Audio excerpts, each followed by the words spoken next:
এখন সকাল বাজে তোমার এই 5টা না, এখন বাজে 6:20 অলরেডি। তো আমার ছেলে রেডি হচ্ছে 6:30 থেকে প্র্যাকটিস।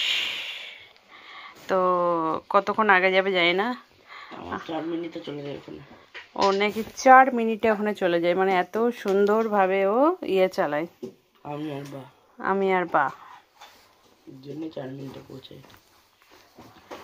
তো বাবা এখন রেডি হচ্ছে, এখন খুব তাড়াহুড়ো। এই যে দাও দাও দাও, বাকে দাও। বা এখন ছেলের খাবার বানিয়ে দিচ্ছে। ছেলে এখন খেয়ে যাবে। ছেলে এখন খেয়ে যায় ছাতু। ছেলে এখন ফিগারটা যা তৈরি করে নিয়েছে, পুরো একেবারে প্লেয়ার নাকি? কিরকম করেছো বলো? প্লেয়ার, তাই না? হ্যাঁ, সেই ফিগার বানিয়েছে, সেই। আর আর আর করতে হবে না রোগা, জানো তো বা, এবারে পুরো চলে এসছে, যে পেটটা পুরো চাচাই হয়ে গেছে। স্যার বলে দিয়েছে যে না, জানো বলেছে যে ফিগার তৈরি হয়ে গেছে। কে বলেছে? অনিল স্যার। কি বলেছে? এই তো ফিগার তৈরি হয়ে গেছে। ফিগার তৈরি হয়ে গেছে। এবারে খেলাটা সেই লেভেলের হবে। ফিগার তো তৈরি হয়েই গেছে। বাবা পুরো রেডি হয়েছে। মোজা পড়েছো? এই যে জামার কলার ঠিক করো। ব্যাস, এখন আমার কোনো চাপ নেই। আমার শুধু একটাই কাজ হচ্ছে, ভোরবেলা অ্যালার্মটা বাজলে ওদেরকে কানের গোড়ায় একটু ফোনটা দিয়ে দেওয়া। কি এই যে একটা, আমার শুধু কাজ হচ্ছে যে ওদের কাছে অ্যালার্মটা ওদের কানের গোড়ায় পৌঁছে দেয়। এ বাবা, তুই তো টুপি হারিয়ে ফেলেছিস আগের দিন মাঠে। বাবা টুপি আর বোতলটা নিয়ে নেবে। তো ও ফিরে এলে, হ্যাঁ, সোমনাথ ওকে দিতে যাবে।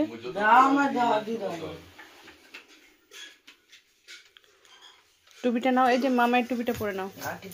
টুপিটা পর, ওখানে টুপিটা নাও থাকতে পারে, তুমি এটা নাও। ফুলেই করতে হবে প্র্যাকটিস আমাদেরকে। আচ্ছা, টাটা।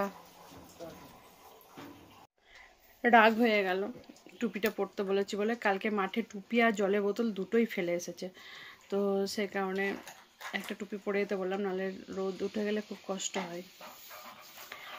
এই গেল, এখন 6:30টাও বাজেনি। 6:30টার মধ্যে মাঠে পৌঁছবে সেই 9:30, 9:45, তখন আবার আসবে বাবা। ততক্ষণে আমি টিফিন রেডি করে নেবো। এখন সোমনাথ যাচ্ছে দিতে, সোমনাথ দিয়ে আসবে। ততক্ষণ আমি এই যে বিছানা পরিষ্কার করে নেবো। তারপরে আমরা দুজন মিলে যাব মর্নিং ওয়াক গঙ্গার ধারে। বড় মার মন্দির, মহাকালীতলা, ব্রহ্মময়ী মায়ের মন্দির, পুরো শিবতলা সব ঘুরে ঠাকুর প্রণাম করে তারপরে এসে ব্যাস ঘরের কাজ শুরু। এসে সোমনাথ করবে চা, আমি খাবো চা।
তো এখানে অনেক মন্দিরে তো প্রণাম করলাম। সকালে হাঁটতে বেরিয়ে দেখতে পাচ্ছ এখন চলে এসেছি বড়মার মন্দিরে। এখানে কোনো দিন লাগে না যে শনিবার মঙ্গলবার এরকম কিছু ব্যাপার না। আগে দেখতাম কালী পুজোর সময় এরকম ডন্ডি কাটছে, কিন্তু এখন এভরি ডে এত মানুষ এরকম ডন্ডি কাটে। লাইন তো প্রচুর পড়ে। দেখো এখানে কত মানুষ ডন্ডি কাটছে। তো যেহেতু ভিডিও করছিলাম তোমাদের সাথে এটা শেয়ার করলাম। দেখো রাস্তা দু ধার দিয়ে মানুষ আসছে, তার মাঝ দিয়ে টোটো যাচ্ছে, গাড়ি যাচ্ছে, রিক্সা যাচ্ছে, তার মধ্যে দিয়ে দেখো টোটো দাঁড়িয়ে গেছে, মানুষ ডন্ডি কাটছে। মানে কি বলবো, এতটাই ভক্তি ভরে মানুষ মাকে ডাকে এবং ফলস্বরূপ মনস্কামনা সমস্ত কিছু পূর্ণ করেন মা। তো জয় বড় মার জয়।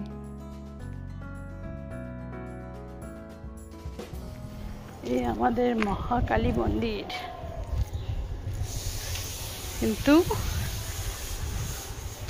আমরা যখন প্রণাম করে যাই, মানে প্রণাম করতে আসি সকালবেলায়, তখন মন্দির খোলা হয় না।